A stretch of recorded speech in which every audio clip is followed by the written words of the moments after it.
Hi, asking for what you want can be very powerful, and at the same time, it can be really hard. Does that resonate? And there are many reasons why asking for what you want can be really hard. And in this video, I'm going to talk about one category of them. So there are cultural reasons, there are things that we learn, beliefs we hold about independence, about what it is, ways that we were told growing up that it's selfish, and that's cultural and beliefs. That's a separate thing. In order to focus on one aspect of it, I'm going to talk about why it's just challenging to figure out what you want and to figure out how to offer that. And I'm going to offer a resource to make that easier, a framework, a practical rubric where in real time there are options that you can keep in mind and consider that make it easier to get clarity on what's important to you, what to ask for, and what will contribute to what's most important to you. So in compassionate communication, the offering is always end on a clear and present request, where a request is a proposal, an invitation, some specific offering of a strategy that would contribute to needs. And that's something I can ask of myself or other people. So always end on a clear and present request. But what's not often talked about is how challenging that is to do in real time. How challenging it is to clarify what's going on in you and what to ask for. And so that's the focus of this video, and with a specific resource to make that easier. And that augments traditional compassionate communication, what's offered in traditional nonviolent communication, where there's action requests and connecting requests, which I found to be confusing, and uh, I've heard from clients it's confusing, to 6 categories of requests that you can keep in mind as a way to streamline and support you in asking for what you want. Because asking for what you want is really powerful. It's where the rubber meets the road in terms of translating your inner experience and what you're longing for into interdependence, ways that you and others can contribute to more of that in your life. So it's so fundamentally important. It's an important part of honest self-expression, which if you're not familiar with honest self-expression, you can look up those other resources, that I've offered and other people have offered. And so without further ado, we'll talk about, why asking for what you want can be challenging in terms of getting that clarity and putting it into words, and how the 6 categories of requests can be really helpful in supporting you. I want to get these videos out to as many people as possible, and so if this is relevant to you, if you find it helpful, please consider clicking on like and subscribe. And if there's something that you want to offer feedback, please offer that in the comment section. Those are some of the ways that both we learn from each other, and also that these videos get recommended to other people with similar interests. And so I'd appreciate it if you could help me out by doing that, so I can get these resources out to as many people as possible. So we're going into 2 places. One is one of the categories of ways that asking for what you want can be hard. And so I'll cover that in detail. And the second thing is what to do about it, or one option to do about it, using the 6 categories of requests that I'll offer. So starting with the first part first, that does it make sense that the steps of going through being in a real-time interaction and being with another person, and what they're saying and their body language and what it might mean and what I should do next, all the aspects of that's going on. At the same time, the internal experience, so the inside job of what's important to me, what's important to you in that conversation, what's important in what you're talking about, and what are some strategies, what are some ways to ask for what you want. That's cognitively expensive. What I mean by that is it takes a lot of resources. It takes a lot of work and attention and focus and clarity and understanding and discernment and trying things on, and then deciding about which ones to offer and how to offer them. That's a lot. And so let's walk through those steps and talk about why it's challenging. My hope in doing that is to provide some clarity about that, and also to normalize that this is what we all do. And so first step is noticing that in this real-time interaction that there's something going on for me. There's a signal. And that signal could be communicated in a variety of ways. It could come up in bodily sensations. So a constriction, a heat, a movement, an energy. Ooh, what is that? And so the signal is the first. Now, signals can also come up in thoughts or strategies that you're interested in too. So just being open to the signal. But the first thing is to notice it. And the second thing is what's important to you. Based upon that signal is fuzzy and not specific. And so what is it that's important in this interaction? Let's just try some on. And here, needs lists are very important. They can be really helpful in supporting that transition from the signal to what's important. What needs are alive? So let's say maybe understanding and collaboration and support. Oftentimes there's multiple needs alive. Depending on what the situation is, it could be all kinds of things. I might be needing connection. You might be needing community and belonging or acknowledgement, right? So those needs lists can help transition that. Oftentimes when you get to the needs that are alive for you, you feel a relief. Yes, like an yes, it's those things. And so then the next step would be translating needs into strategies, right? Of those needs that are alive in you and in the other people involved, as much as you have awareness of that. But even starting with you, in the more simpler case, what strategies? And there's typically millions of strategies to contribute to those needs. And so trying on which of those strategies might contribute to those needs, which of them might be doable, feasible, which of them might be the most efficient or the most reasonable way to ask for those things or to get those needs contributed to. And so SMART criteria, right? Specific, measurable, actionable, realistic, time bound, right? Which of those strategies have those different parts of it? And that's a lot. And then trying those strategies on and saying, okay, which ones of them resonate? Which ones of those are the ones that are in alignment? Because going from needs, so asking for a need, I'd like support. That's a wish. So we want a request. A request is at the strategy level. Next one is of those strategies, in what sequence to ask for them. So you might say, well, there's a number of different strategies I would like support with, either from myself or another person. And so there's a sequencing of that. And here's where asking for an interaction first, hey, would you be willing to talk about this? You have time now to listen to me. That comes first. A request for understanding, or asking for understanding, need for understanding. Hey, is my message received? Those typically come first before action requests, right? And we'll break that down even further in the 6 categories of requests. And so there's a sequencing of things to ask for. That's important. So figuring that out and deciding on that, and then formulating those requests into words, and then how to actually ask for them, what words to use, how to translate that into how I present it and propose it to another person or to myself. And then lastly, that enters the dance of then being open to a no and not now and not like that, or a wholehearted yes from whomever you're asking that from. And then the dance of collaboration and, fine-tuning those proposals and deciding, okay, is this something that we're going to work together on? Is it a proposal that I should ask of someone else? Or is it something I'm going to do on my own? Or is it something I'm going to do with you, right? And so that's the dance of interdependence, right? So all those steps, it's a lot. And just to offer one concrete tip here, maybe you're resonating with these steps, right? That going through this, and typically it's not sequential. It can be, going from one to the next, and then this clarifies something, and then taking 2 steps back, right? All this at the same time of being in a real-time interaction. So before we get to the 6 categories of requests, which is the next part of this, let me offer one concrete tip about practice. That asking for what you want is a skill. And each of us have different levels of practice in that skill. We get better at the things that we practice. And so one of the ways of practicing this is to do it retrospectively first. Retrospectively and about low stakes things and low stakes relationships, the things that aren't the most important things in our lives, and the things that aren't happening right now. So what that means is that you can practice in a supported environment with a coach like me, with other people that you trust, and to walk through, here's what was going on and here's how you were feeling in that moment. And then what are the things that you might have asked for? It's easier to do that when you've got space and time and the pressure's off of doing that retrospectively.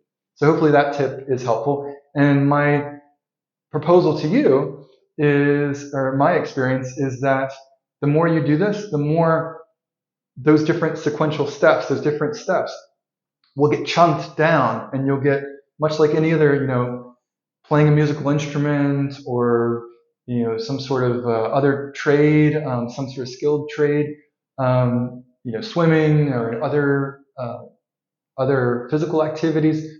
The more you do it, the better you get and the faster you are at it. So, and that leads to being able to do that more in real time at the pace of a conversation.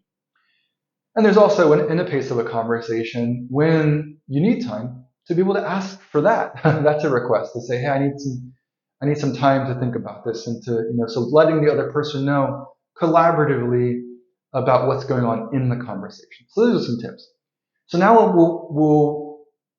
we'll go into the specific resource and why it's helpful.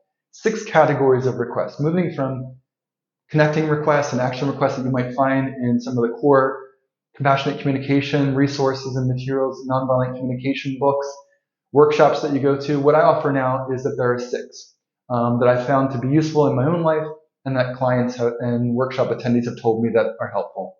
We'll walk through this step by step, and the reason why this is so helpful is because in any conversation, in any interaction, you can be going through which of these categories might be ones that are calling for my attention, which of them, trying on the different request types in each, and how could they meet the needs that are alive in me. So the first one, which is an often overlooked one, is a request for interaction. So a request for interaction is, hey, would you be willing to have this conversation with me? And that includes the scope of the conversation, the topic, intentions for the conversation, a reasonable estimate of the time. Hey, could we talk about this for 30 minutes?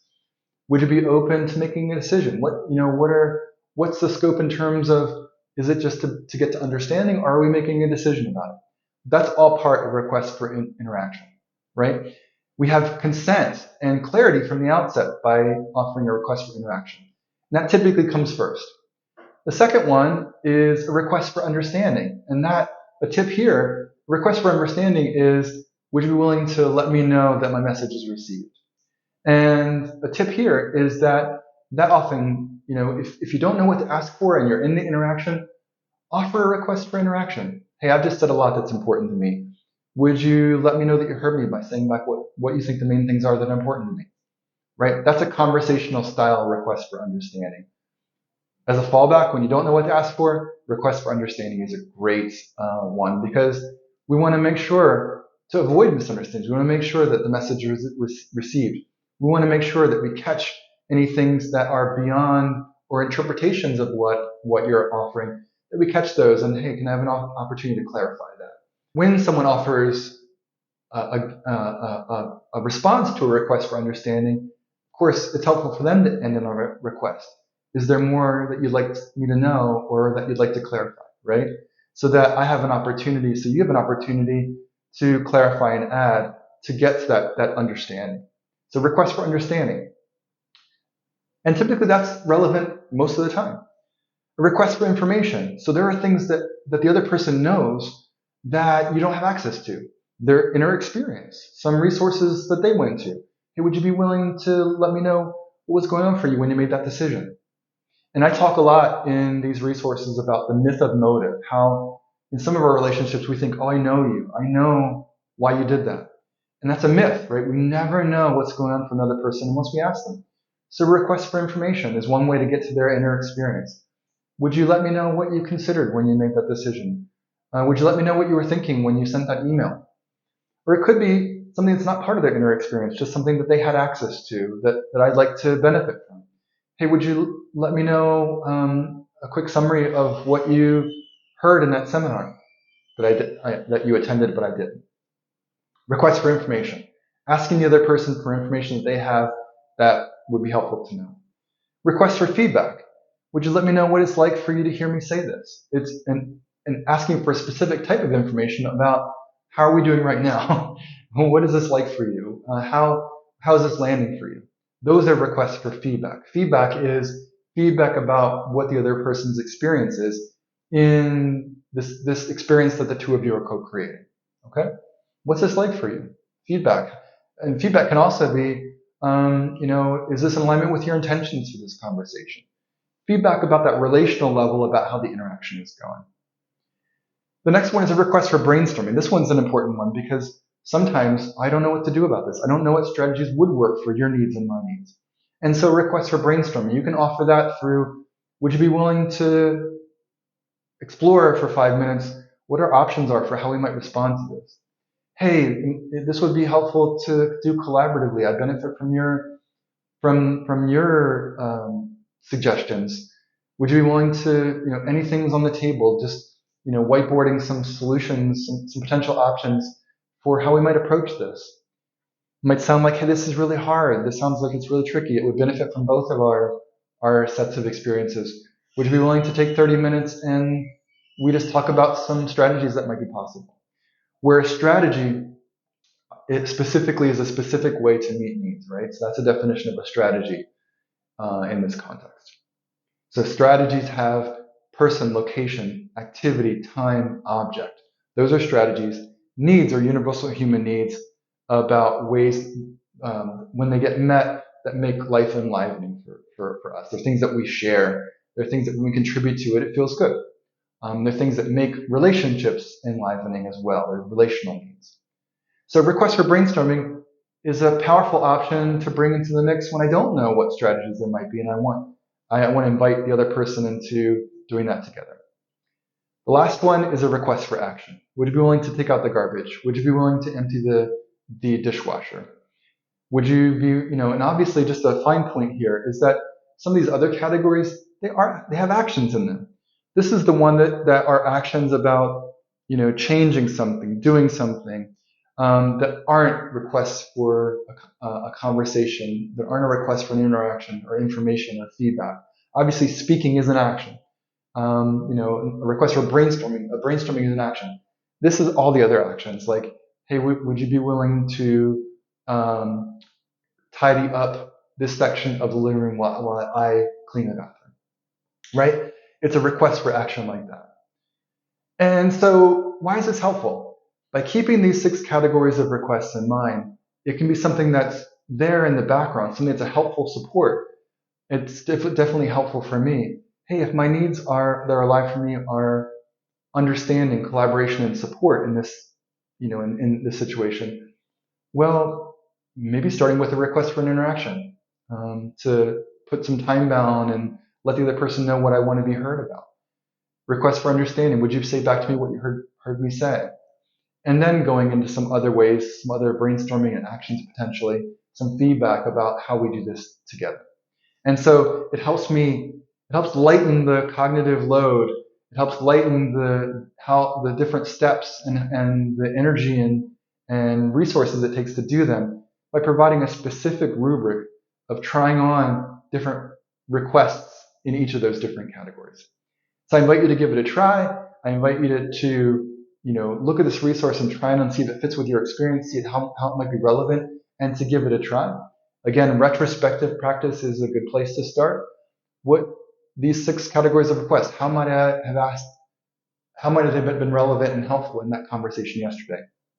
And then over time, with more and more practice, bringing them into real-time support so that you can ask for more of what you long for, more of what enlivens you.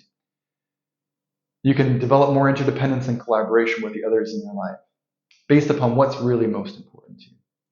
And just to name one more time, now that we're here and have covered this, that this is only one part of what ways that asking for what you want can be challenging. There's also the cultural and beliefs pieces of it, the beliefs that you hold and other people hold about, what it might mean to ask for what you want, where your focus should be in terms of cultural beliefs of independence and what selfishness is, and things like that. And so we didn't talk about those at all, but they're also relevant and things to be mindful of too. Again, if this resource was helpful for you, if you're still here with me and you've enjoyed this and you try this on and it's helpful, you're finding that asking for what you want, you're getting more of that in your day-to-day life based upon what I'm offering here, please help me out too and help others out by getting these resources out to more people by clicking on like and subscribe and adding your comments and sharing your experience about how these resources have been helpful. I'm sure that it can be a source of support and shared wisdom in offering that below. And these resources are downloadable on my website, so take a look there as well. And thank you for being with me, and I look forward to seeing you next time.